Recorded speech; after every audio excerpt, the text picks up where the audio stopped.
चलिए हम लोग का क्लास 10th का एनसीईआरटी मैथ का जो हम लोग का नेक्स्ट चैप्टर है वो है 6 त्रिभुज। क्या चीज? त्रिभुज। और ये त्रिभुज आप लोगों के लिए खास हो जाता है क्योंकि बोर्ड एग्जाम में जो है सबसे ज्यादा प्रश्न जो होता है वो दो चैप्टर से पूछा जाता है, एक त्रिकोणमिति से और दूसरा त्रिभुज से। आई थिंक इसमें से भी लगभग 20 मार्क्स का 20 मार्क्स का प्रश्न आपसे पूछा जाता है। और त्रिकोणमिति में भी कितना, लगभग 20 मार्क्स का आपसे पूछा जाता है। तो दो चैप्टर से आपका कितना हो गया, लगभग 40। तो सोचिए कि 15 चैप्टर में दो चैप्टर से ही मात्र आपको 40 मार्क्स का प्रश्न आता है। थोड़ा सा कम हो सकता है या ज्यादा हो सकता है। और इस चैप्टर का खासियत यह है कि इसमें से 5 नंबर का प्रश्न जो है ना वो अधिक आता है। जैसे आपका थ्योरम जो हो गया, प्रमेय जो हो गया, उसमें से इसमें लगभग 7 या 8 प्रमेय है, जिसमें से 2 प्रमेय तो आपसे पूछेगा, उसमें से कोई एक का जवाब या आपको दोनों का जवाब देना रहेगा। तो लगभग हर साल एक प्रमेय या 2 प्रमेय इसमें से आता ही है। बाकी जो प्रश्न है वो आता है। तो प्रमेय जब भी देगा तो 5 नंबर का देता है। कितने नंबर का? तो 5 मार्क्स का आपका जो प्रश्न होता है उसमें एक प्रश्न इससे भी रहता है या 2 प्रश्न भी इसमें से दे देता है, लेकिन एक प्रश्न तो रहता ही है इसमें। और इस तरह से इसमें आप लोगों का लगभग 6 चैप्टर में 5 एक्सरसाइज है आपका, 6.1, 6.2, 6.3, नहीं इस तरह से। हाँ, तो चलिए इसलिए चैप्टर हम लोगों के लिए क्या हो जाता है, खास हो जाता है। तो चलिए देखते हैं किस समरूपता, मतलब त्रिभुजों की समरूप त्रिभुज पढ़ना है इसमें। इसमें हम लोग को पढ़ना है समरूप त्रिभुज। क्या पढ़ना है? समरूप त्रिभुज के बारे में ज्यादा फोकस करना है। समरूप त्रिभुज मतलब हो गया कि सिमिलर ट्रिएंगल। सिमिलर ट्रिएंगल, ठीक है। तो चलिए हम एक एक चीज पर फोकस करते हैं। तो सबसे पहले आपको तो त्रिभुज के बारे में नॉलेज होना ही चाहिए, नहीं कि त्रिभुज में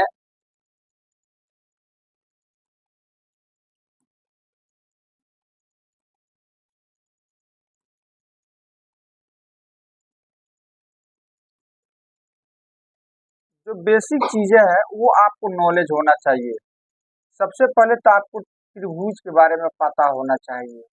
ये चीजें हम लोग 6 क्लास से ही पढ़ते आ रहे हैं, नहीं पढ़ते आ रहे हैं कि त्रिभुज में 3 भुजाएं होती है। त्रिभुज में कितनी भुजाएं होती है? एक भुजा ये हो गया, दूसरा ये हो गया, तीसरा ये हो गया। और 2 भुजाएं जहां पर जा करके मिलती है उसको शीर्ष कहा जाता है। क्या कहा जाता है? शीर्ष कहा जाता है।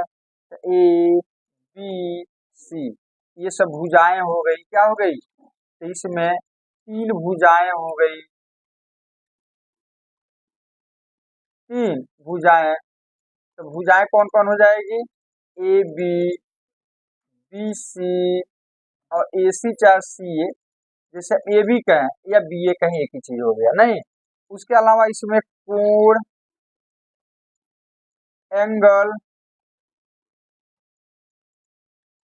ठीक है। तो जहां पर 2 भुजाएं जा करके, 2 साइड्स जहां पर जा करके मिलता है वहां पर कोण का निर्माण होता है। मतलब जहां जहां शीर्ष है वहां पर कोण का निर्माण होता है। तो यहाँ पर आपका शीर्ष है, ये शीर्ष हो गया, ये शीर्ष हो गया, ये शीर्ष हो गया। यहाँ पर एक कोण बनेगा, यहाँ पर कोण बनेगा और यहाँ पर कोण बनेगा। तो जहाँ पर 2 भुजाएं जा करके मिलती है तो वहां पर जो ये रिक्त स्थान आप देख रहे हो, खाली स्थान, उसको हम लोग क्या कहते हैं? कोण कहते हैं। इस तरह से त्रिभुज में कितने कोण होते हैं? 3 कोण होते हैं, नहीं। तो कोण को हम लोग सूचित करने का तरीका बहुत सारा होता है, लेकिन फिलहाल हम यहाँ पर लिख देते हैं एक त्रिभुज है तो कोण ए, कोण बी और कोण सी हो जाएगा। कोण सी हो जाएगा। ठीक है, तो इतना चीज तो कम से कम आपको पता होना चाहिए। आगे बढ़ते हैं हम लोग। अब इसके अलावा आपको त्रिभुज के जो एक कुछ प्रॉपर्टीज आप पढ़े हुए थे, सर्वांगसम आकृति या त्रिभुजों की सर्वांग समता के बारे में आप 9th क्लास में पढ़े थे, तो फिर यहाँ भी इसकी जरूरत पड़ सकता है कहीं कहीं। तो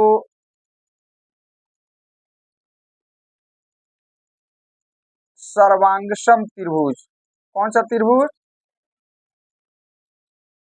सर्वांगसम त्रिभुज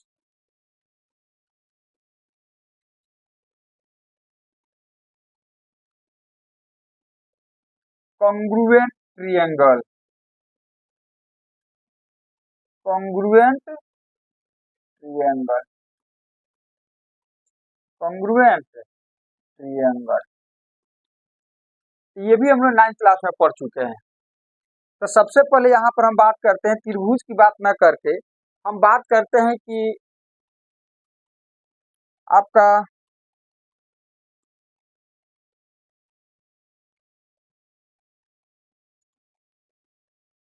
कि दो आकृति जो है वो सर्वांगसम कब कही जाती है। तो देखिए यहाँ पर अब दो चीजें आपको पढ़ने के लिए मिलेगा इस चैप्टर में, दोनों ही चीजों पर आपको फोकस करना पड़ेगा। एक है सर्वांगसम आकृति और दूसरा है समरूप आकृति। दोनों लगभग मिलता जुलता होता है, दोनों क्या होता है? मिलता जुलता होता है। तो चलिए दोनों पर हम लोग फोकस करते हैं। तो चलिए हम आगे बढ़ते हैं, यहाँ। तो ध्यान से देखो, यहाँ पर दो चीजों पर आप लोगों को फोकस करना है। एक हो गया सर्वांगसम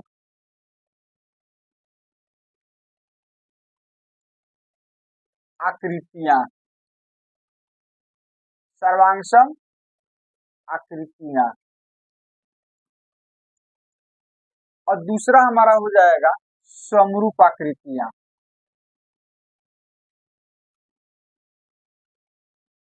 समरूप आकृतियां,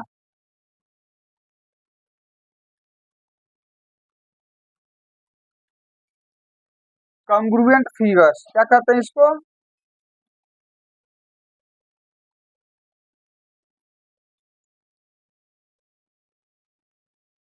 कॉन्ग्रुएंट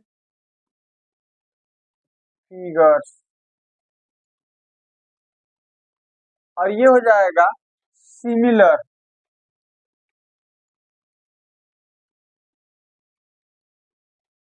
सिमिलर फिगर्स। ठीक है, अब सर्वांगसम आकृति, दो या दो से आकृति कोई दिया रहेगा तो उसको हम सर्वांगसम कब कहते हैं। तो सर्वांगसम के लिए दो चीजें आप याद रखना। सर्वांगसम के लिए आप दो चीज याद रखना। पहला कि वैसी आकृतियां जिसका शेप, क्या चीज? शेप और साइज दोनों बराबर हो, सेम टू सेम हो। नहीं, शेप का मतलब होता है आकार,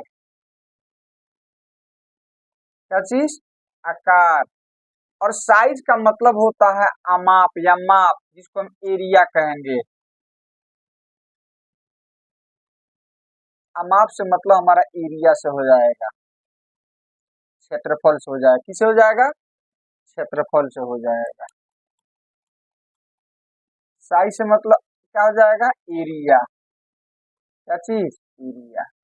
और हिंदी में क्या कहेंगे इसको? क्षेत्रफल, क्या चीज?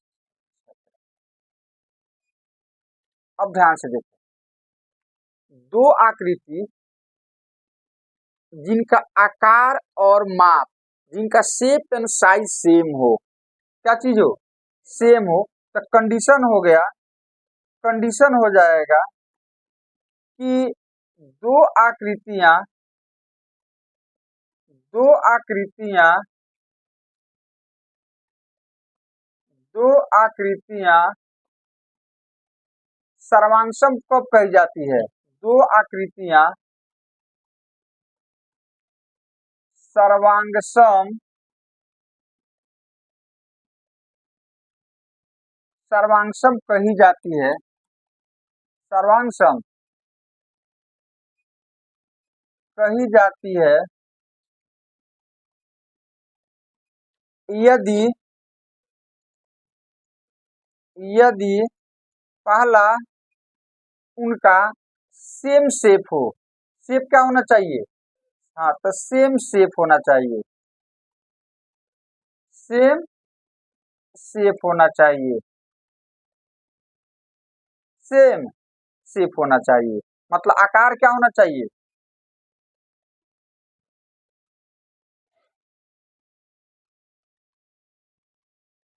आकार समान हो। आकार कौन सी होना चाहिए? समान होना चाहिए, आकार समान होना चाहिए।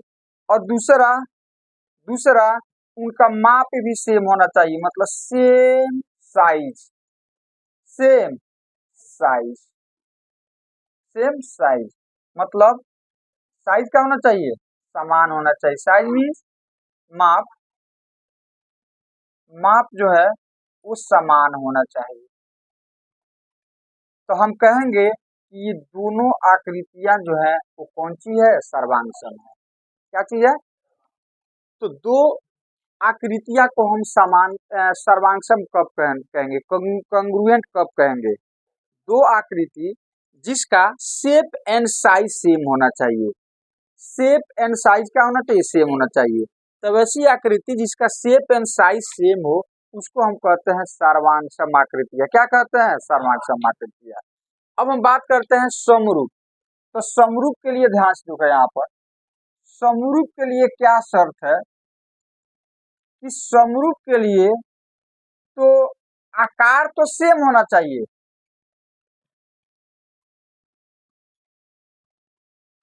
सेम शेप, शेप क्या होना चाहिए? सेम होना चाहिए। बट साइज जो है सेम साइज, सेम साइज हो भी सकता है,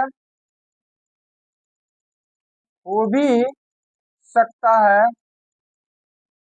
और नहीं भी हो सकता है, और नहीं भी हो सकता है, हो सकता है। मतलब समझो, इसके लिए क्या शर्त है? इसके लिए क्या शर्त है? पहला, आकार समान होना चाहिए। आकार क्या होना चाहिए? आकार जो है वो समान होना चाहिए, समान हो।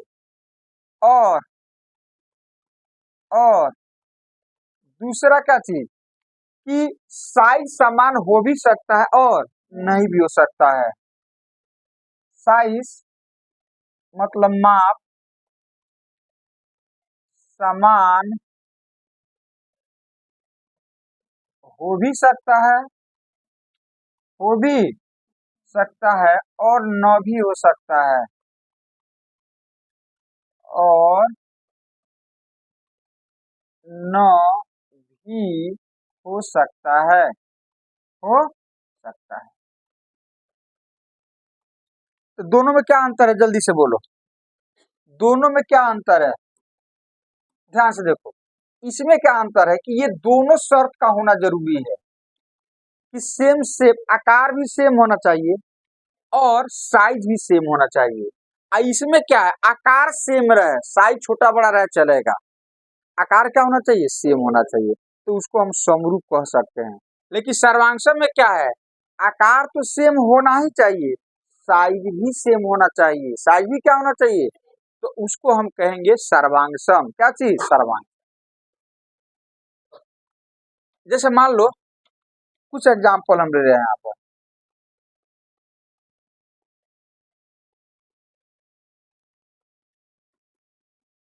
मान लो यहाँ पर एक ये ले लिए आकृति और एक ये वाला ले लिए।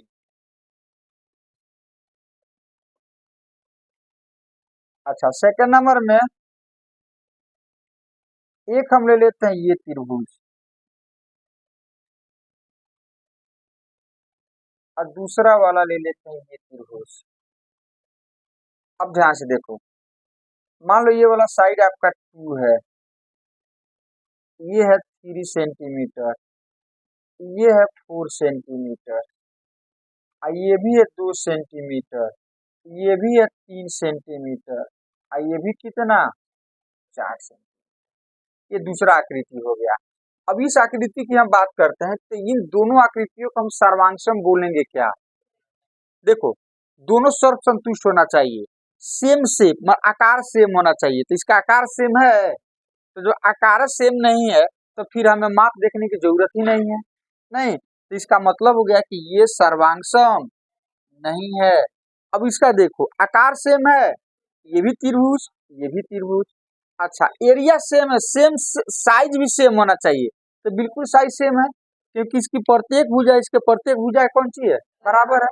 ठीक है, तो इस तरह से ये वाला जो है क्या चीज है, सर्वांगसम है। क्या चीज है, सर्वांगसम। तो प्रश्न ये उठता है कि आपको अब कुछ इस तरह से दे देगा,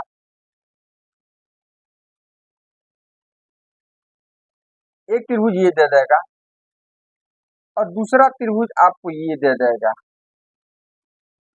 ये वाला दे देगा। ठीक है, हालांकि थोड़ा सा बड़ा दिख रहा है, कि सपोज कल्पना करके चलो कि ऐसा लग रहा है कि ये लगभग लगभग बराबर है, तो क्या हम अंदाज से इसको बोल सकते हैं कि मतलब कि साइज तो सेम शेप हो गया, आकार तो सेम हो गया इसका, ये भी त्रिभुज, ये भी त्रिभुज। अब इसका एरिया बराबर है कि नहीं है? नहीं, इसका एरिया हमने तो डाटा यहाँ पर कोई दिया नहीं है, कि डाटा दिया है, डाटा हमने नहीं दिया है, तो इसका एरिया सेम होगा कि नहीं होगा? तो देखो, इसके लिए आपके पास या तो डाटा होना चाहिए, और दूसरा तरीका ये है कि इसको उठा करके इसके ऊपर हम रख दें। यदि पूरा पूरा इसको ढक लेना, तो इसको हम क्या बोलेंगे, सर्वांगसम बोलेंगे। क्या चीज? तो इससे एक कंसेप्ट नया डेवलप होता है कि ये दोनों कंडीशन हमको पता रहे या ना रहे, हालांकि मैथमेटिक्स में ये दोनों कंडीशन को ही लेकर के चलेंगे, लेकिन दूसरा लॉजिक यहाँ पर ये आ गया कि दो आकृति यदि सर्वांगसम होगा, दो आकृति क्या होगा, दो आकृति सर्वांगसम होगा ना, तो वो यदि एक दूसरे को पूर्ण रूप से इस तरह से ढक ले, आसान कंसेप्ट समझने का, दो आकृति यदि सर्वांगसम होगा तो वो दोनों एक दूसरे को पूर्ण रूप से ढक लेगा। यदि नहीं ढकता है तो सर्वांगसम, यदि पूरा पूरा ढक लिया तो क्या हो जाएगा, सर्वांगसम हो जाएगा। जैसे ध्यान से देखो, यहाँ पर ये मेरा दोनों हथेली है, अब इसके ऊपर हम इस तरह से रख रहे हैं, अब देखो तो पूरा पूरा ढक ले रहा है ना, मतलब उधर से देखोगे तो ये वाला नहीं दिखना चाहिए, नहीं दिख रहा है ना। इसका मतलब हो गया कि हम कहेंगे कि दोनों हथेली कौन सी है, सर्वांगसम है। तो सर्वांगसम का मतलब वैसी आकृतियां जो हूबहू एक दूसरे को क्या करे, ढक ले, क्या करे, पूर्ण रूप से एक दूसरे को ढक ले। वैसी आकृति जो पूर्ण रूप से एक दूसरे को ढक ले, तो उसको हम क्या कहते हैं, सर्वांगसम आकृतियां कहते हैं। क्या कहते हैं, सर्वांगसम। अब इसमें कुछ कुछ टर्म्स होते हैं जो आपको याद रखना है। जैसे मान लो कि सर्वांगसम हो गया, तो ये अंगूठा इस अंगूठे को ढक रहा है, तो जो जिसको ढकेगा ना, वो सर्वांगसम आकृति के संगत भाग कहलाता है। जैसे अंगूठा इसको ढक रहा है, तो हम कहेंगे कि ये दोनों सर्वांगसम है, और ये एक दूसरे का संगत भाग है, क्योंकि ये इसको ढक ले रहा है, कोरस्पॉन्डिंग पार्ट्स है।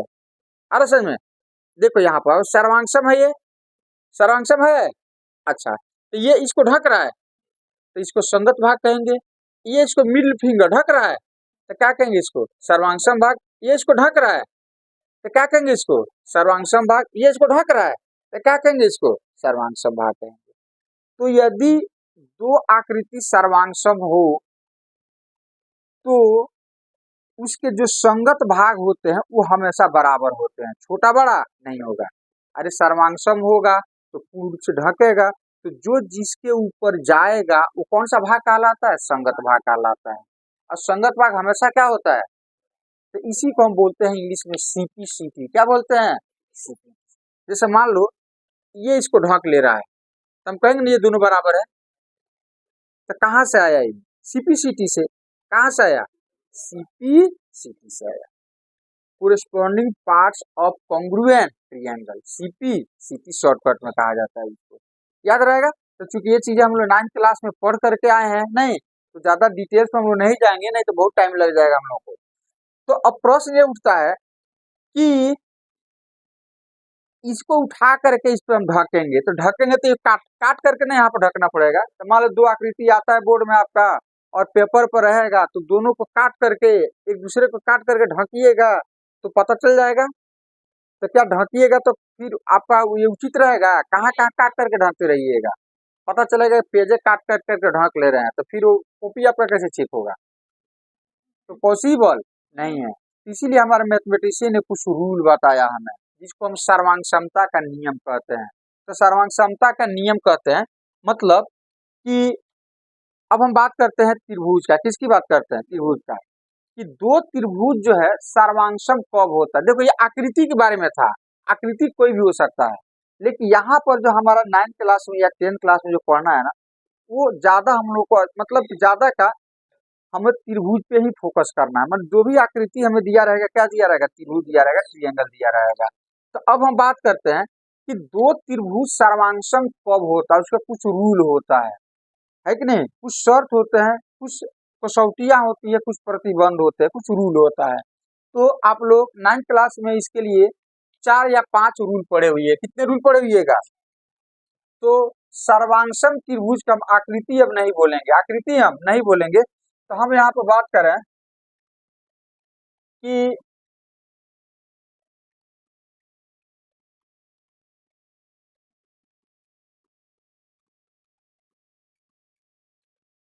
सर्वांग समता का नियम, क्या चीज, मतलब हमारा तात्पर्य है कि दो त्रिभुज सर्वांगसम कब हो सकते हैं।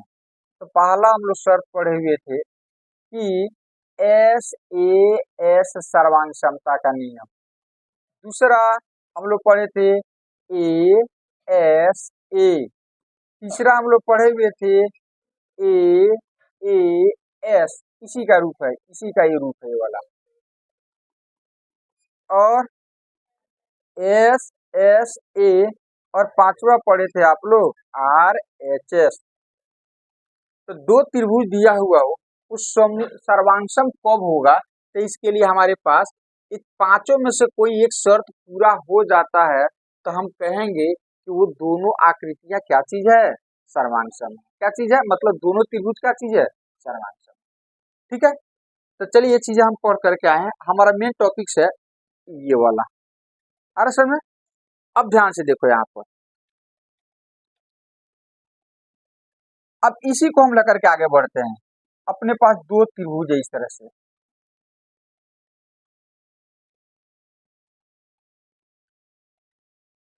चलो क्या ये समरूप हो सकता है।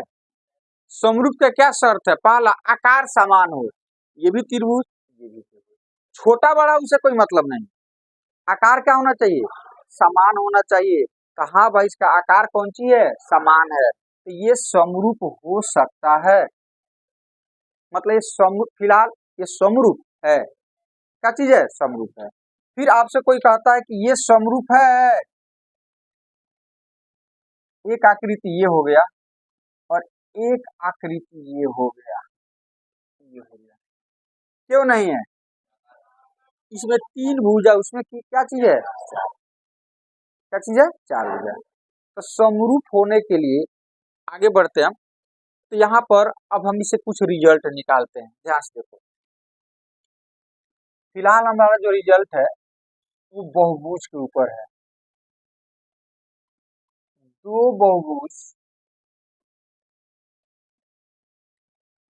दो बहुभुज समरूप होते हैं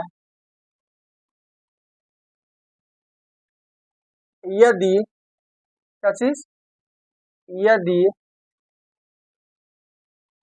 पहला, पहला शर्त है हमारा कि हम बहुभुज की बात करते हैं, तो बहुभुज आपको पता होना चाहिए, ये भी आप लोग पढ़ करके आए हैं। बहुभुज की इंग्लिश में पॉलीगॉन कहा जाता है। इंग्लिश में क्या कहा जाता है? पॉलीगॉन कहा जाता है या पॉलीगॉन कहा जाता है।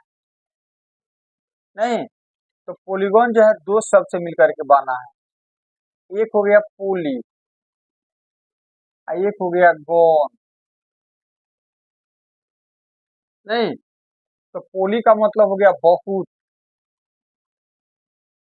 मेनी। क्या चीज? मेनी। और गॉन का मतलब हो गया भुजा, साइड्स। क्या चीज? साइड। नाम ही इसका देखो ना, बहुभुज मतलब बहुत भुजा हो। तब ऐसी आकृति है, भुजा का मतलब ये वाला नहीं, ये भुजा नहीं है। भुजा का मतलब स्ट्रेट लाइन इस तरह का, इसको भुजा बोलते हैं। तो बहुभुज कह रहा है कि वैसे आकृति जिसमें बहुत भुजा हो। बहुत भुजा का मतलब, अब भुजा तो दो भी हो सकता है। नहीं, कम से कम तीन भुजा होना चाहिए और उससे बंद आकृति होना चाहिए, क्लोज्ड होना चाहिए। तो वैसी आकृति जिसमें तीन भुजा हो, कम से कम कितना हो, तो उस तरह के आकृति को हम क्या कहते हैं? बहुभुज कहते हैं। क्या कहते हैं? बहुभुज कहते हैं। जैसे देखो आपका यहाँ पर ये बहुभुज है। क्यों? तो शर्त है बहुभुज के लिए कि इसमें तीन या तीन से अधिक भुजा होना चाहिए। तीन या तीन से अधिक भुजा हो तो उसको हम बहुभुज कहेंगे। अधिक भुजा हो तो उसको हम क्या कहेंगे? तो इसमें तीन भुजा है तो क्या है? ये बहुभुज है, पोलीगोन है। अकेट इसमें भुजा है तीन, तो इसीलिए इसको हम लोग क्या बोलेंगे? ट्रिएंगल, त्रिभुज बोलेंगे। नहीं, अच्छा यहाँ पर देखो ये बहुभुज है, कैट भुजा है? बहुभुज है। इसको हम लोग क्या बोलते हैं? हाँ, क्या बोलते हैं? चतुर्भुज इसको बोलते हैं, क्वाड्रिलेटरल इसको बोलते हैं। ये हो गया ट्रिएंगल। नहीं, अच्छा ये बहुभुज है।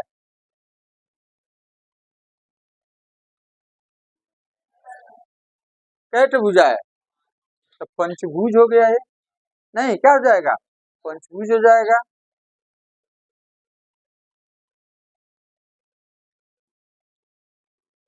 मतलब इसको इंग्लिश में टेट्रा पोलीगोन बोल सकते हो, उसको पेंटा पोलीगोन बोल सकते हो। पांच भुजा है तो नहीं, इस तरह से इसको आप बोल सकते हैं। तो ये सब बहुभुज हो गया। अच्छा ये तो ये बहुभुज है।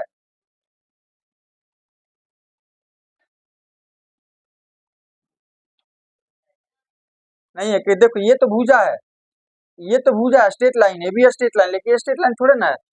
इसका मतलब ये बहुभुज। अच्छा ये बहुभुज है।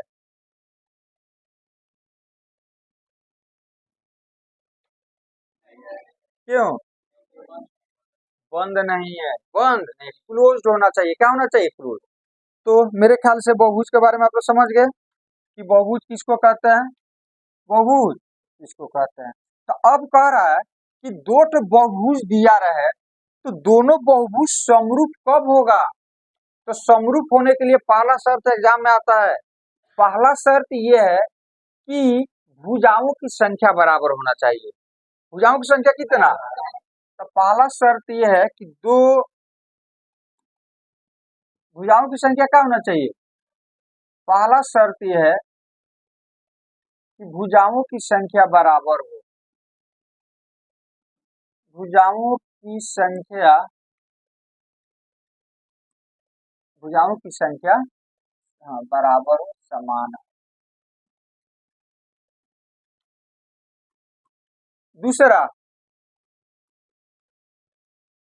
दूसरा शर्त यह है कि संगत कोण बराबर हो जाए। दूसरा शर्त क्या चीज है? संगत कोण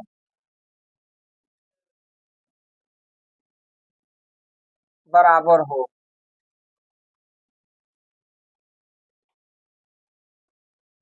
और तीसरा शर्त यह है कि संगत भुजाओं का अनुपात बराबर हो।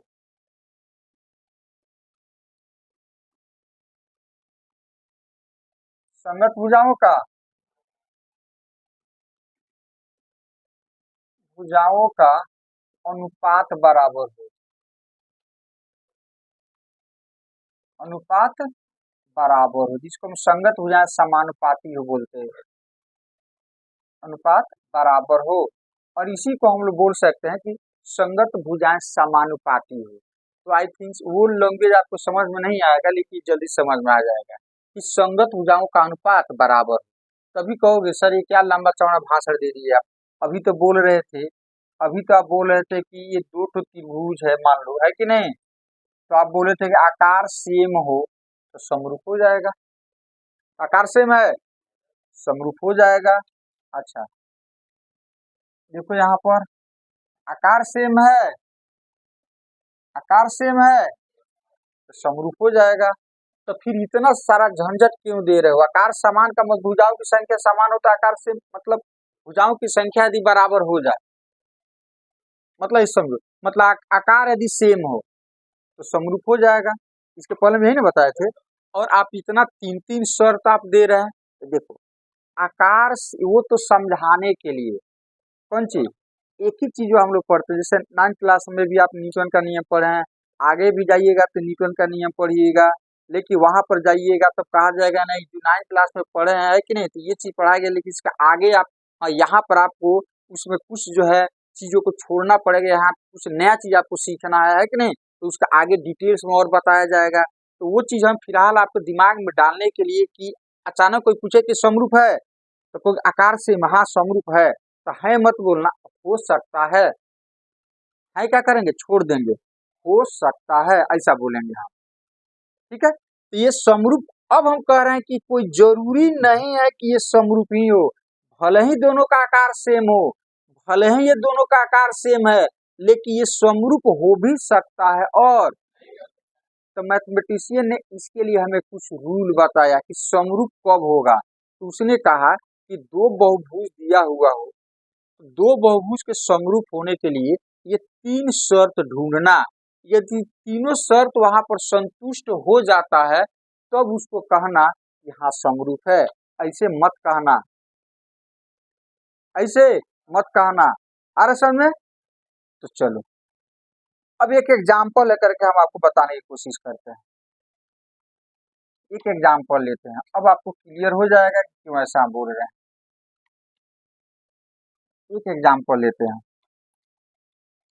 एग्जाम्पल में क्या लेते हैं, ध्यान से, हम दो त्रिभुज ले रहे हैं, एक त्रिभुज ये हो गया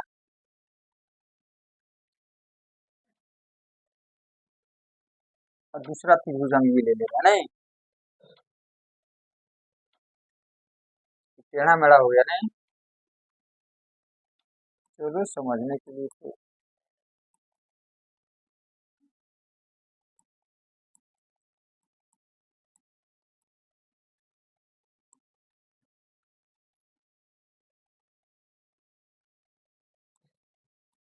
चलो हम यहाँ से ले लेते हैं,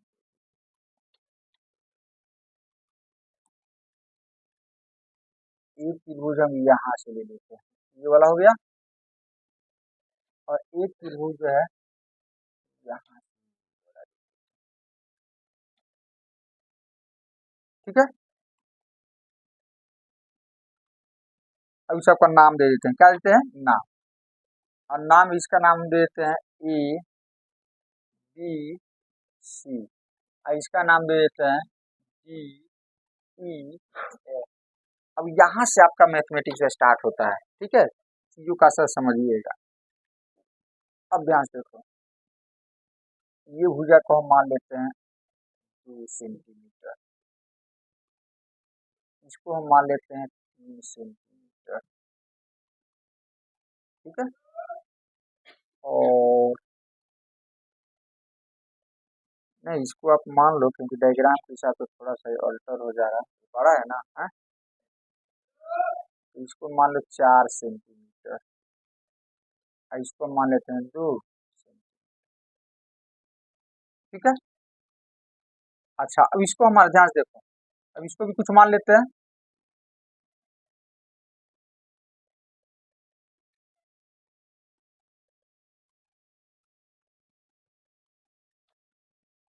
अच्छा अब देखो ये वाला कोण हम मान लेते हैं, त्रिभुज के तीनों कोणों का योग कितना होता है 80। इसको हम मान लेते हैं 60 डिग्री, कितना, इसको हम मान लेते हैं 80 डिग्री। तो 80 और 60 कितना हो गया, 140, 40 बचा अपने पास, इसको हम मान लेते हैं कितना, 40। चलो ध्यान से देखो, इसको भी हम इतना ही मान लेते हैं,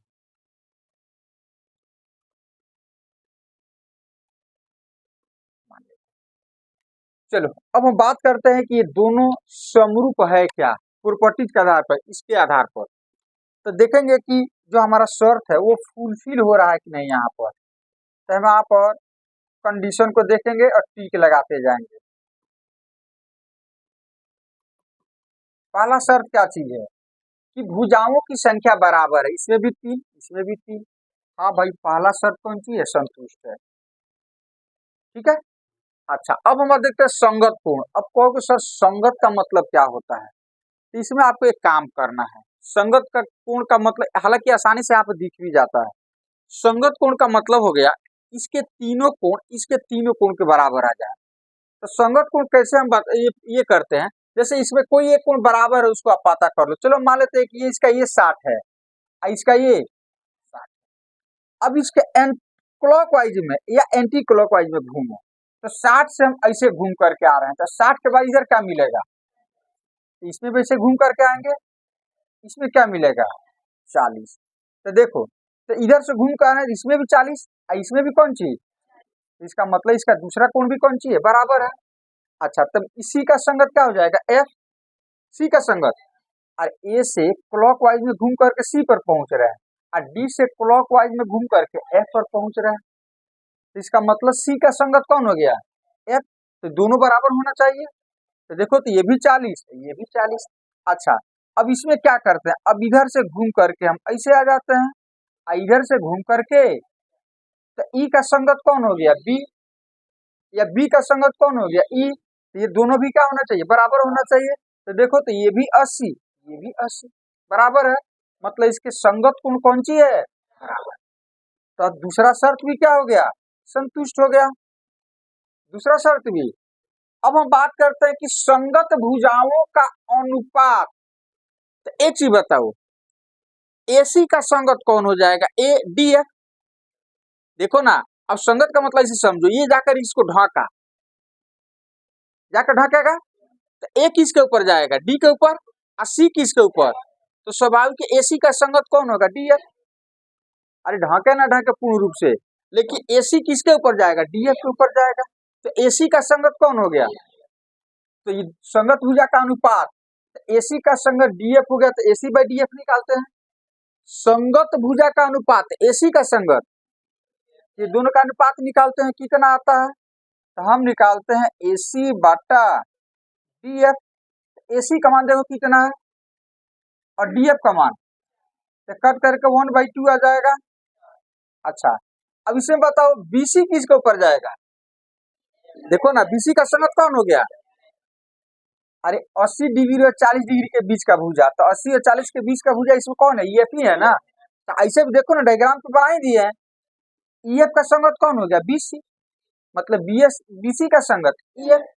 तो बीसी बाटा ईएफ निकालेंगे, बीसी का संगत ईएफ हो गया, तो क्या निकालोगे, बीसी बाटा ईएफ। तो दूसरा हमारा हो गया बीसी का संगत ईएफ, मतलब बीसी बाटा ईएफ। तो बीसी कितना है, 3। अब ऐसा ना कि ईएफ बाटा बीसी ले लेना, हमेशा हम इसका भुजा ऊपर लिख रहे हैं और इसका हम नीचे लिख रहे हैं, तो हमेशा ऐसे ही करना है।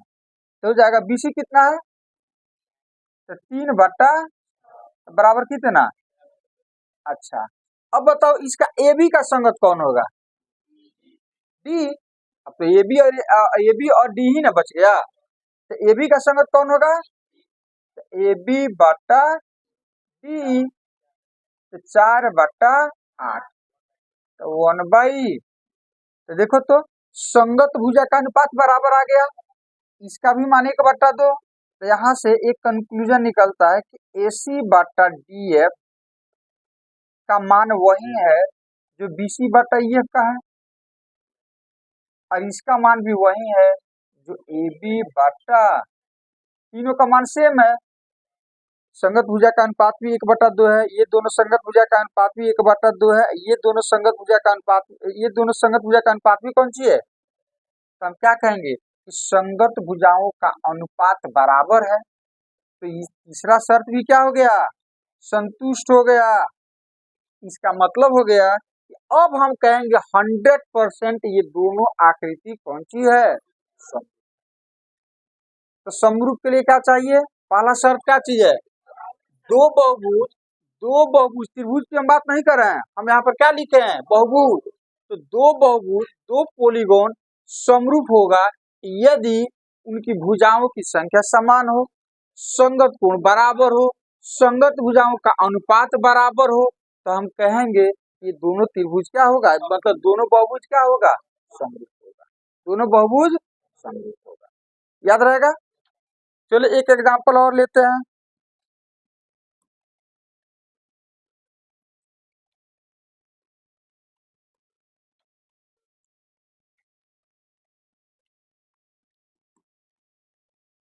यहाँ पर भी हम क्या करते हैं,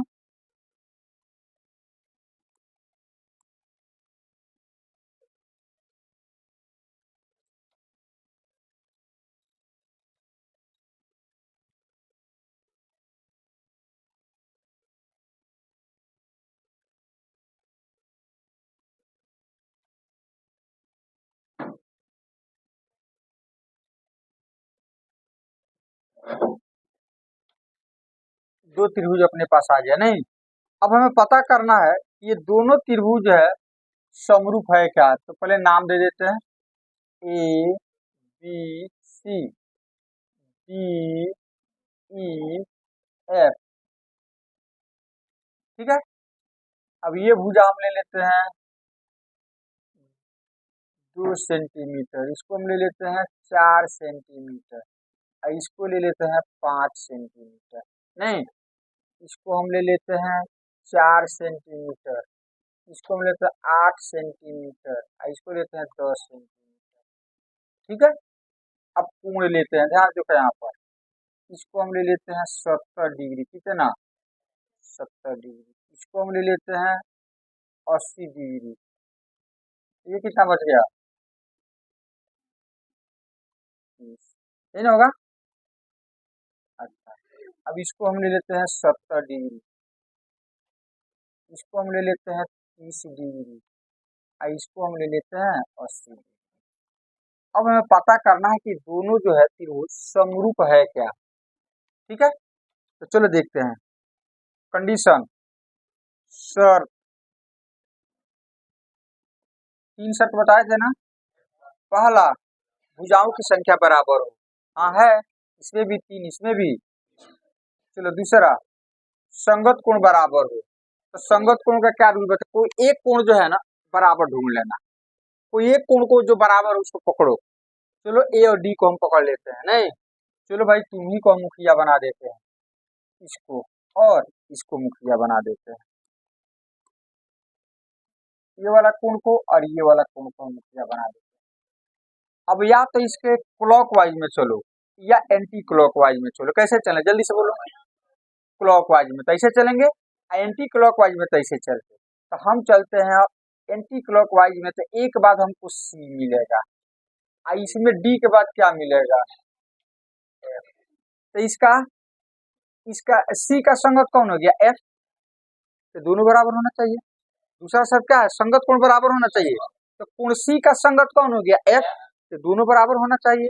तो देखो तो सी कितना है, एफ कितना है, ओहो समरूप नहीं है, क्यों नहीं है, लेकिन देखने से तो लग रहा है ना कि टोटल कोण इसमें भी है, अरे यही कोण तो सब इसमें भी है, लेकिन संगत कोण बराबर बराबर नहीं है।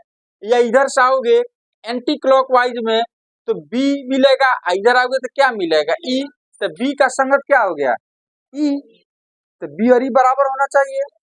तो ये 80 ये कितना, तो बराबर, तो जब दूसरा ही शर्त बराबर नहीं है तो फिर तीसरे को ढूंढने की जरूरत ही नहीं है, जरूरत आ रहा समझ में। तो इस तरह से दो बहुभुज दिया हुआ हो तो हम बता सकते हैं इस शर्त के आधार पर बाई कंडीशन कि ये दोनों त्रिभुज या दोनों बहुभुज समरूप होगा कि नहीं होगा। तो 3 शर्त आपको याद रखना है।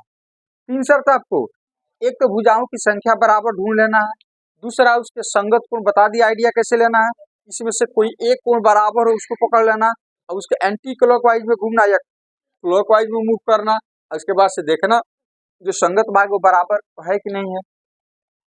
ठीक है, तो इसका मतलब ये समरूप नहीं है। तो समरूप यदि रहता तो जैसे सर्वांगसम में हम लोग लिखते हैं, जैसे देखो यहाँ पर मान लो कि त्रिभुज सर्वांगसम रहता तो उसको हम लोग ऐसे लिखते, त्रिभुज ABC सर्वांगसम त्रिभुज DEF। यदि यही समरूप रहेगा, यही समरूप रहेगा तो इसको हम लोग ऐसे लिखते हैं, त्रिभुज DEF। ये वाला चिन्ह इसमें नहीं है, देख रहे हैं ये वाला, ये दो बराबर का चिन्ह है, ये वाला इसमें नहीं है, ये सर्वांगसम कहलाएगा। ये क्या कहलाएगा स्वामी? तो सर्वांगसम में क्या होगा, ध्यान से देखो, सेम हूबहू मतलब पूर्ण रूप से एक दूसरे के ढक लेगा, लेकिन समरूप में ऐसा कोई जरूरी आकृति छोटा बड़ा भी हो सकता है, तो ढक भी सकता है और नहीं भी ढक सकता है। तो आपसे कोई पूछे कि प्रत्येक सर्वांगसम आकृति समरूप होता है कि नहीं होता है, जितने भी सर्वांगसम आकृतियां होती हैं वो सब के सब समरूप होंगे कि नहीं होंगे? होंगे। अरे समरूप का क्या कंडीशन है कि भुजाओं की संख्या, जैसे मान लो दो आकृति सर्वांगसम होगा तो सर्वांगसम कब होगा? जब भुजा की संख्या बराबर हो। नहीं, अच्छा संगत कोण कौन सी हो? संगत भुजा का अनुपात बराबर हो तो ही तो पूर्ण रूप से ढकेगा वो। समरूप का कंडीशन कौन सी है? वही है कि भुजाओं की संख्या कौन सी हो? बराबर हो। अच्छा संगत कोण कौन सी हो? अब भुजाओं का अनुपात बराबर हो, तो भुजा जब बराबर होगा तो अनुपात बराबर नहीं हो जाएगा। लेकिन समरूप होगा तो सर्वांगसम हो भी सकता है और नहीं हो सकता है, हो भी सकता है और नहीं हो सकता है। आ रहा समझ में? तो यहाँ पर आप अब ध्यान से देखो, यहाँ पर अब कुछ जैसे मान लो कि ये वाला कंडीशन लेकर के चल रहे हैं, ये दो आकृति जो है ना वो समरूप है, तो बिना डायग्राम बनाए हुए आप कुछ रिजल्ट लिख सकते हैं। तो दो आकृति ये समरूप है, इसलिए पहला चीज हम क्या लिख सकते हैं? पहला चीज हम ये लिख सकते हैं कि भुजाओं की संख्या तो बराबर होगा, तो त्रिभुज है तो लिखने की जरूरत नहीं। तो यदि समरूप है तो इसके संगत कोण बराबर होंगे। अरे समरूप कब हुआ होगा? तो संगत कोण बराबर हुआ होगा और भुजाओं का अनुपात कौन सी होगा? बराबर होगा, तो ही तो समरूप हुआ है। तो हम कह रहे हैं कि समरूप है, तो जो शर्त से समरूप हुआ वो शर्त को लिख देना है। तो जब ये समरूप है तो क्या क्या हो सकता है? इसके संगत कोण बराबर होंगे, संगत कोण। तो यदि ये समरूप है इसका मतलब हम लिख सकते हैं कि संगत कोण क्या होंगे? संगत कोण बराबर होंगे, ये हम लिख सकते हैं, बराबर होंगे। मतलब कि ए का संगत कौन होगा? डी, तो हम लिख सकते हैं कोण ए बराबर कोण डी, हम लिख सकते हैं। बी का संगत कौन होगा? ई, तो हम लिख सकते हैं कोण बी बराबर कोण ई।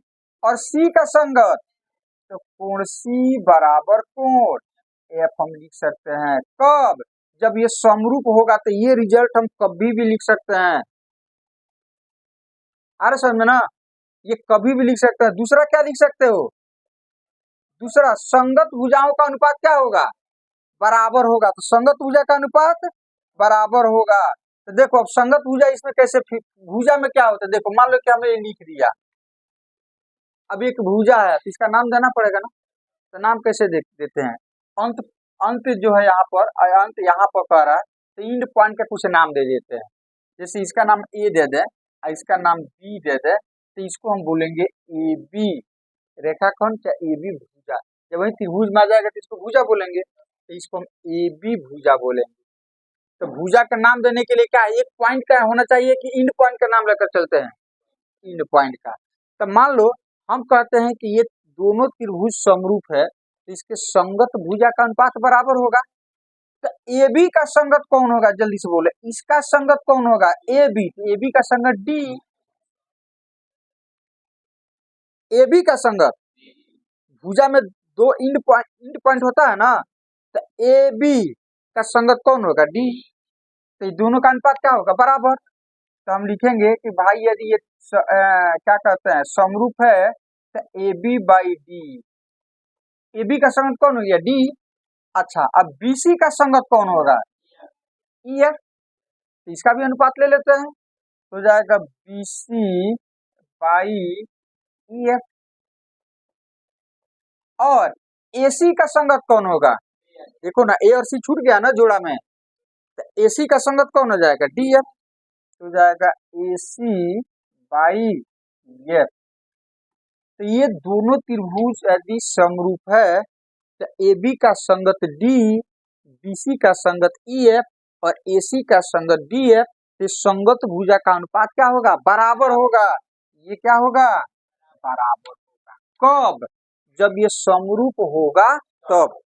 जब ये समरूप होगा तब की हम बात कर रहे हैं। तो दो त्रिभुज समरूप यदि होगा तो उसके संगत कोण बराबर होंगे। तो फील करो कि ए का संगत कौन होगा? डी। ए और डी बराबर होगा। बी का संगत कौन होगा? तो कोण बी कोण ई के बराबर होगा। और सी का संगत कौन हो गया? तो कोण सी और कोण एफ क्या होगा? और दूसरा शर्त क्या चीज है कि फिर इसके संगत भुजाओं का अनुपात भी बराबर होगा। तो ए बी का संगत कौन होगा? A B by D. B C का संगत कौन होगा? E F. तो B C by E F. और ए सी का संगत कौन होगा? तो A C by D F. इन संगत भुजा हो गया, ये संगत भुजा का अनुपात हो गया, तो ये क्या होगा? बराबर होगा। तो बराबर सबके बीच दे देंगे, बराबर का चिन्ह दे देंगे। तो दो त्रिभुज समरूप रहे तो हम ऐसे लिख सकते हैं, या ये वाला हो तो हम समरूप लिख सकते हैं, ये रहे तो हम ऐसे लिख सकते हैं, और ऐसा रहे तो इसके आधार पर भी ये वाला चीज लिख सकते हैं। याद रहेगा इतना? बोलिए। अब इसी के आधार पर एक एग्जाम्पल हम ले रहे हैं जिसका आंसर आप लोगों को देना है। जैसे अपने पास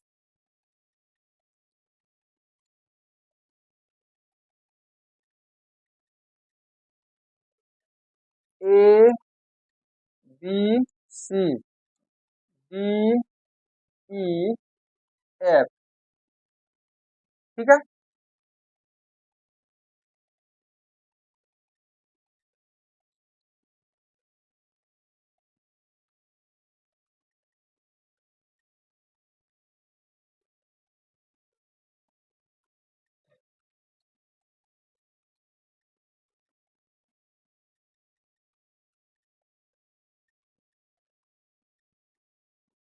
किस डिग्री? और चलो हम इसको ऐसे लिख रहे हैं।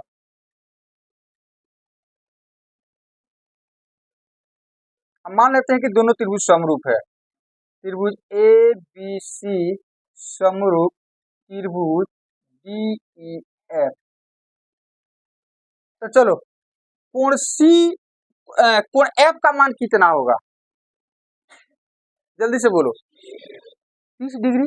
क्योंकि समरूप है तो ए का संगत देखो ना, ए का संगत डी है, तो जितना ए का कोण होगा उतना ही डी का संगत कोण बराबर होते हैं। तो ए आपका कितना है? 70 डिग्री है, तो ए का संगत डी है। देखो ना, कोण ए का संगत कौन हो गया? डी हो गया। तो कोण ए और कोण डी क्या होगा? तो ये 70, तो ये भी कितना? 70 हो जाएगा। अच्छा, बी, अच्छा ई का मान कितना होगा? 80 होगा। तो हम कैसे जा रहे हैं? ऐसे, तो एंटी क्लॉकवाइज, इसमें भी एंटी क्लॉकवाइज जाएंगे। तो बी का संगत कौन? तो देखो ना, बी का संगत ई नहीं लिखे यहाँ पर, तो बी 80 है, तो ई भी कितना होगा? 80 डिग्री हो जाएगा। और सी का संगत, तो सी का संगत एफ है, तो ये 30 है, तो ये भी कितना हो जाएगा? चाहे वो आकृति छोटा हो या बड़ा हो, उससे मतलब नहीं। यदि समरूप है, क्या चीज है? समरूप है तो ऐसा होना, संगत कोण का बराबर होना जरूरी है। और संगत भुजा का अनुपात भी क्या होगा? बराबर। संगत भुजा का अनुपात भी बराबर होगा। तो ये हो गया हम लोगों का पहला चैप्टर का 6.1 लगभग आपका ईल्ड हो गया। बस इसी से रिलेटेड है 6.1, इसी से रिलेटेड है हमारा 6.1, ठीक है। और इसमें आप अब इसमें कुछ चीज आप लोग नोट करके रखिएगा, उस चीज को आपको प्रूफ नहीं करना है, प्रूफ नहीं करना है, इस चीज को आप नोट करके रखिएगा।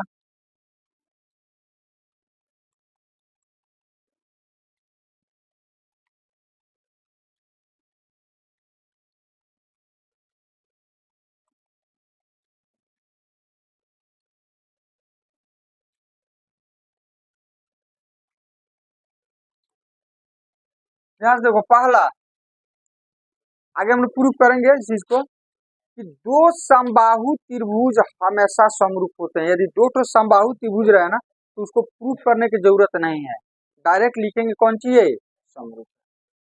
यहाँ पे लिखते हैं दो समबाहु त्रिभुज, दो समबाहु त्रिभुज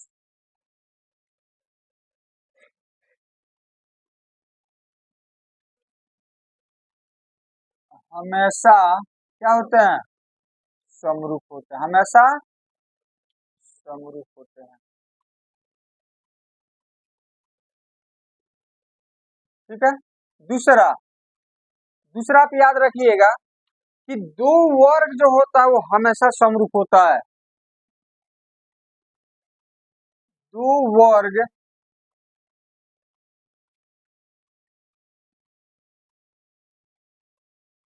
हमेशा समरूप होता है, समरूप। तीसरा, एक ही निगेटिव से जितना फोटो निकालोगे सब समरूप होता है, एक ही निगेटिव से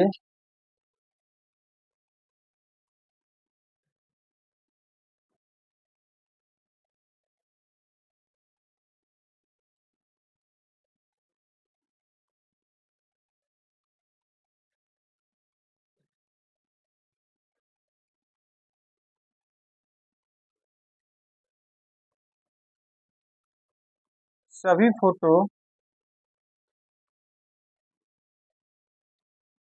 समरूप।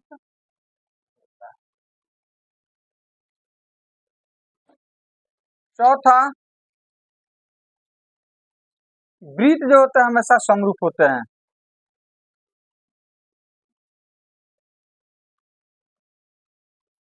हमेशा समरूप होते हैं, समरूप। तो ये चार चीज आप याद रखना, इसमें प्रूफ करने की जरूरत। तो हम यहाँ पर एक दो प्रूफ करके आपको दिखाते हैं कि समबाहु त्रिभुज और दो समबाहु त्रिभुज लेते हैं और दो समद्विबाहु त्रिभुज लेते हैं, उसको हम प्रूफ करके दिखाते हैं कि समबाहु त्रिभुज हमेशा समरूप होगा और समद्विबाहु त्रिभुज हो भी सकता है और नहीं भी हो सकता है। तो चलिए आगे बढ़ते हैं।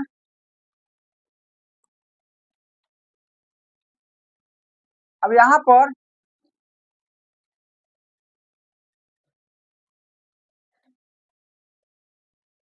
हम क्या करते हैं कि दो समबाहु त्रिभुज लेते हैं, दो समबाहु त्रिभुज लेते हैं।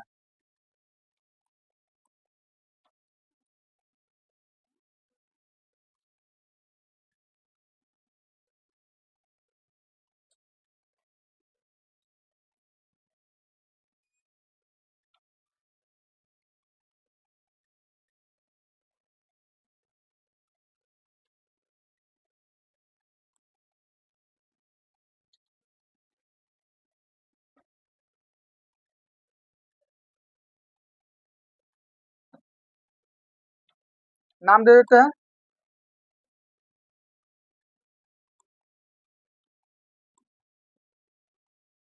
ए बी सी, इसका नाम दे देते हैं डी ई और एफ नाम दे देते हैं। अच्छा एक चीज बताओ, समबाहु त्रिभुज के प्रत्येक कोण होता है 60-60 डिग्री का, उसमें तो कहीं किंतु परंतु वाला बात नहीं है। ये हम ले लेते हैं 60 डिग्री, ये भी कितना, ये भी कितना, ये भी तो समबाहु त्रिभुज है, ये भी कौन सी है, इसको भी हम, इसका भी प्रत्येक कोण 60 ही होगा।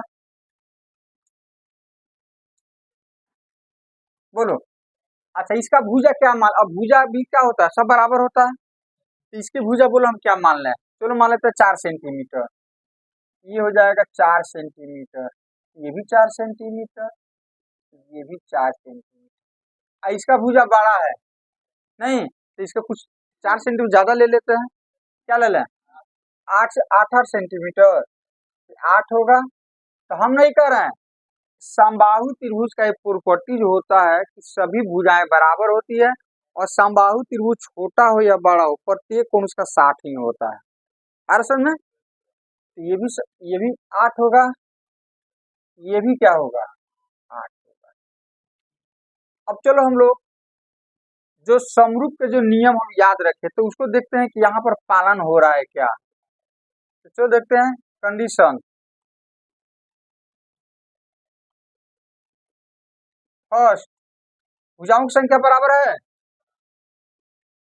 दूसरा, संगत कोण, देखो ना, प्रत्येक 60, इसका भी प्रत्येक, दूसरा शर्त संतुष्ट हो गया।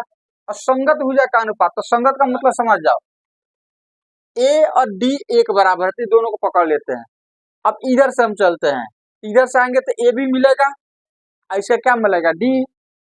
तो तीसरा में ए बी का संगत क्या हो जाएगा, D, A B by D निकालो, 4/8, एक बाई, हाँ 1/, अच्छा, बीसी का संगत कौन हो जाएगा, तो बीसी बाई ई एफ निकालो, ये भी हो जाएगा 4 बटा कितना, 1/2। अच्छा, अब सी ए का संगत हो जाएगा एफ डी, ए सी लिख देते हैं, ए सी बाई डी एफ, ये कितना हो जाएगा, 4/8, 1/2। तो देखो तो संगत भुजा का अनुपात भी बराबर हो गया, तो यहाँ पर लिखते हैं A B by D E बराबर B C by E F बराबर ए सी बटा, इसका मतलब तीसरा शर्त भी कौन सी हो गया, संतुष्ट हो गया। तो हम कहेंगे कि दोनों त्रिभुज कौन सी है, समरूप है। क्या चीज है, तो इसलिए यहाँ पर लिखेंगे कि त्रिभुज ए, पहले ए बी सी लिख दो, ए बी सी समरूप। अब ए का संगत कौन है, तो ये पहले नंबर पे, तो डी पहले नंबर पर आएगा, यहाँ पर हो जाएगा डी।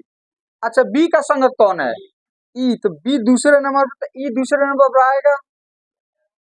और सी का संगत, तो सी तीसरे नंबर पर है, तो एफ भी तीसरे नंबर पर आएगा। तो ये हो गया, हाँ भाई, ये अर्थात इसे प्रूफ होता है कि कोई भी दो समबाहु त्रिभुज हमेशा समरूप होता है, उसमें सिद्ध करने की जरूरत ही नहीं है।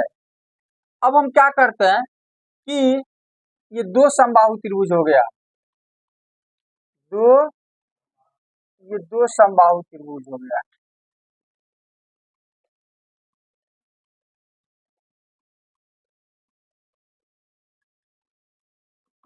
अब हम क्या करते हैं यहाँ पर, अब दूसरा नंबर में हम क्या करते हैं कि त्रिभुज एबीसी तथा त्रिभुज डीईएफ दो समद्विबाहु त्रिभुज हो तब,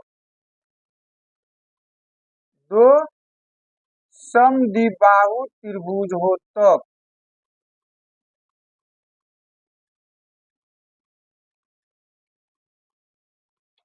चलो अब यहाँ पर दो त्रिभुज लेते हैं, कितना त्रिभुज लेते हैं, दो त्रिभुज हम लेते हैं।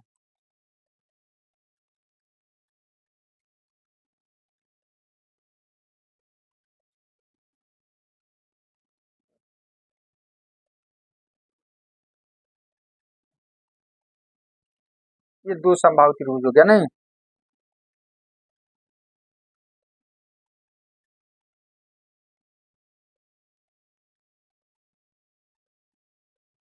चलो नाम दे देते हैं,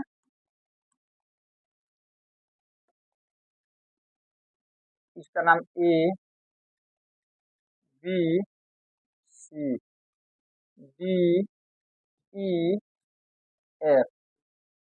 अब समद्विबाहु त्रिभुज का प्रॉपर्टी क्या होता है कि दो भुजा, इसका हाँ, दो भुजा समान होता है, तो इसका हम मान लेते हैं कि ए बी और ए सी कौन सी है, समान। तो इसको हम मान लेते हैं 4 सेंटीमीटर। ये भी क्या हो जाएगा, ये कुछ भी हो सकता है, इसको हम मान लेते हैं 3 सेंटीमीटर। अब कोण का थोड़ा ना ये है कि ये क्या होगा, हाँ ये जरूरी है कि दो समद्विबाहु त्रिभुज आमने सामने कोण बराबर होगा, तो ये और ये बराबर होगा। तो इसको हम मान लेते हैं यदि हम 70, ये भी कितना होगा, ये कितना होगा 40, 70 70, और त्रिभुज के तीनों कोणों का योग 180 होता है। तो 70 70 कितना, तो जो बचेगा ये वाला हो जाएगा, तो 40 बचा 40 ही हो जाएगा। अच्छा ये भी तो समद्विबाहु त्रिभुज है, तो इसका ये कोण ये भुजा क्या होगा, तो ये बड़ा है, तो इसको हम मान लेते हैं 8, ये भी क्या हो जाएगा 8 हो जाएगा। इसको हम मान लेते हैं कुछ, इसको हम मान लेते हैं कुछ, अभी कुछ भी हो सकता है ना, तो इसको हम मान लेते हैं कौन सी, अब इसको 6 मान भी सकते हैं और नहीं भी मान सकते हैं, तो हम इसको मान लेते हैं 4, क्या चीज 4 मान लेते हैं, अरे मान सकते हो ना। अच्छा ये कोण है, ये भुजा बराबर है, तो ये दोनों कोण बराबर होगा, बराबर होगा तो क्या हो सकता है, ये 80 हो सकता है, तो ये भी 80 हो सकता है। तो जरूरी है कि ये भी 70 है, तो भी 70 होगा नहीं, तो ये 80 80 कितना, तो कितना बचा, ये 20 हो सकता है। तो देखो तो समरूप होगा, क्योंकि संगत कोण बराबर है, बराबर, और हो भी सकता है, जैसे मान लो इसको हम 40 से मान लें, इसको 70, इसको 70, ये 6 मान ले तो हो जाएगा। इसीलिए दो समद्विबाहु त्रिभुज समरूप हो भी सकता है और नहीं भी हो सकता है, लेकिन समबाहु त्रिभुज हमेशा क्या होगा, उसी तरह से आयत भी होता है और वर्ग, तो वर्ग हमेशा समरूप होता है, लेकिन आयत हो भी सकता है, और कोई भी वर्ग लोगे छोटा बड़ा तो सब भुजा बराबर होता है, अब प्रत्येक चीज को 90 डिग्री होता है, तो संगत को बराबर हो जाएगा, भुजा का अनुपात निकालोगे तो भी बराबर आ जाएगा। इसीलिए दो वर्ग भी हमेशा क्या होता है, समरूप होता है, समरूप। ये आपके बुक का प्रश्न है, देखिए तो समरूप है क्या,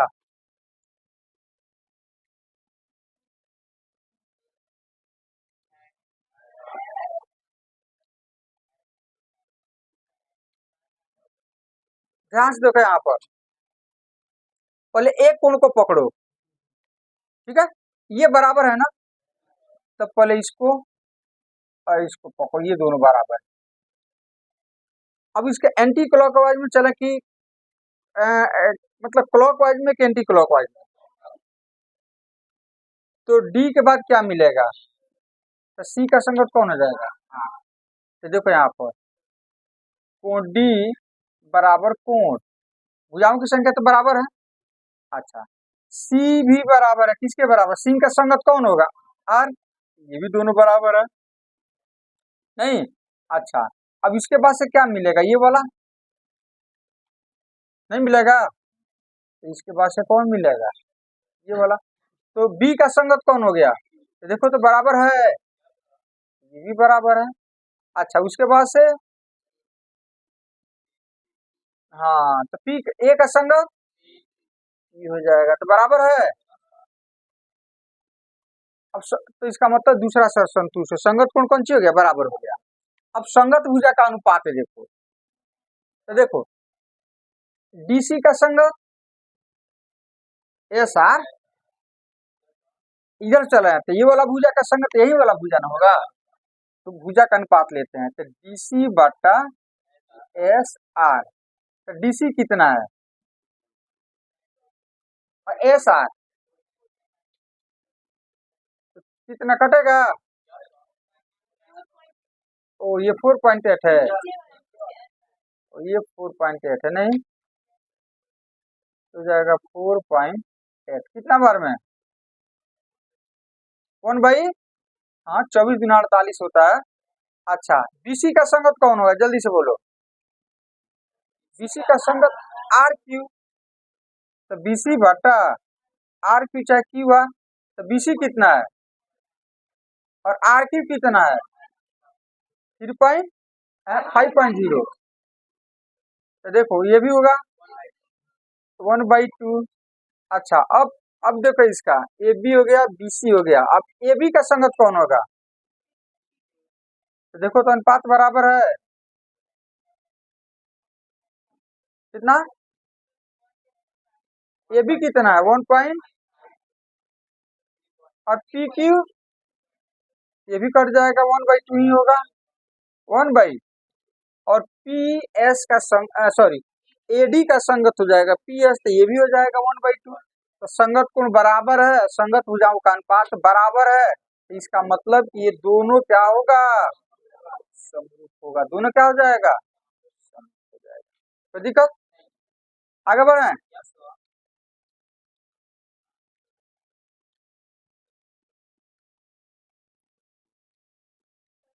चलिए यहाँ पर देखिए पहला प्रश्न है आप लोगों का कि सभी वृत्त होते हैं सर्वांगसम या समरूप, दोनों कंडीशन दिया है।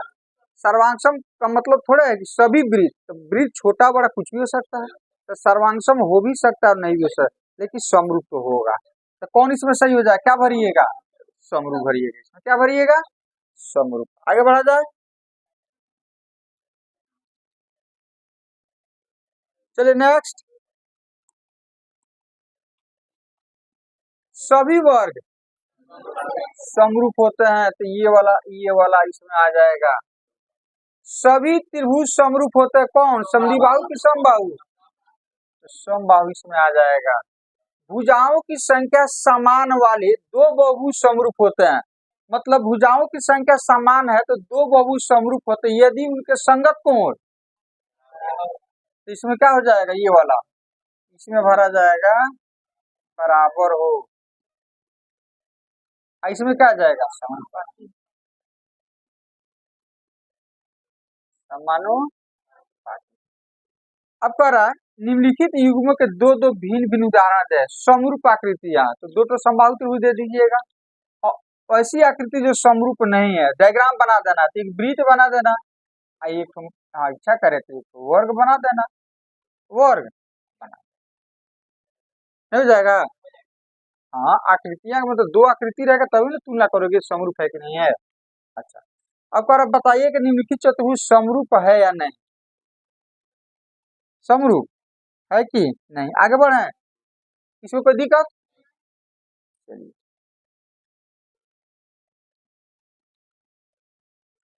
देखो यहाँ पर ये तो भुजाओं की संख्या बराबर है, पहला शर्त संतुष्ट हो रहा है, बोलो पहला शर्त, कंडीशन 1, पहला शर्त भुजाओं की संख्या बराबर है, हाँ भाई है 4 4 है। दूसरा संगत कोण बराबर होना चाहिए, तो इसका संगत कोण 90 1 90 है, तो इसमें कहीं 90 दिख रहा है, तो पहला शर्त संतुष्ट नहीं होता तो तीसरा को देख भी नहीं करेंगे। इसका मतलब कि ये समरूप नहीं है, समरूप तो लिखेंगे दी गई आकृतियां समरूप।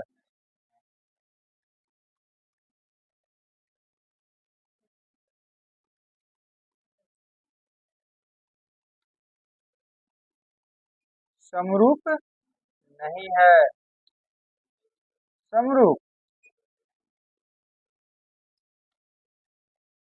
तो ये हो गया आप लोगों का चैप्टर 6.1, ठीक है।